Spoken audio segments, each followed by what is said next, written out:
শাকিব বাংলাদেশে বড় star. As a person আমি শাকিবকে মিট করেছি আগেও, শাকিবকে আমার বেশ ভালো লাগে এবং তার সাথে মাঝে মাঝে দু একবার ফোনেও কথা হয়েছে। He is very rooted and very exciting গায়।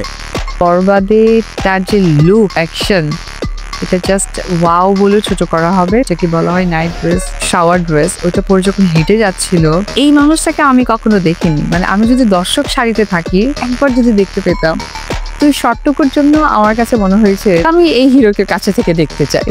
সাকিব স্যার প্রচণ্ড জলি একজন মানুষ, তবে ওনার মুডের ওপরে ডিপেন্ড করছে।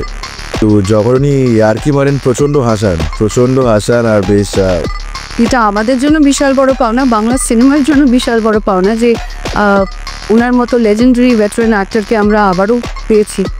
আর তাদের সাথে ওটা নিয়ে উনি বলেওছেন। Mr. Shakib Khan have a really, he worked very hard. He focused on every bit of the story. He focused on his time. বরবাদে যে ফ্যান্টাস্টিক কাজ করছে এবং আমার কাছে মনে হয়েছে বরবাদে ওখানে সাকিব খান ছাড়া আর কেউ মানে অন্য কেউ দাঁড়ালে ওটা ভালো লাগতো না। বরবাদ তো অনেক ভালো লেগেছে, অনেক লার্জার স্কেলের ছবি। এক্সপিরিয়েন্স খুবই ভালো। তো ওনার মুভি আসলে ওইটা নিয়ে খুব এক্সাইটেড ছিলাম। দ্যাটস আসলে প্রথম মুভিটা এটা আমরা দেখতে গেছি সবাই একসাথে। মুভিটা আমার খুবই ভালো লেগেছে।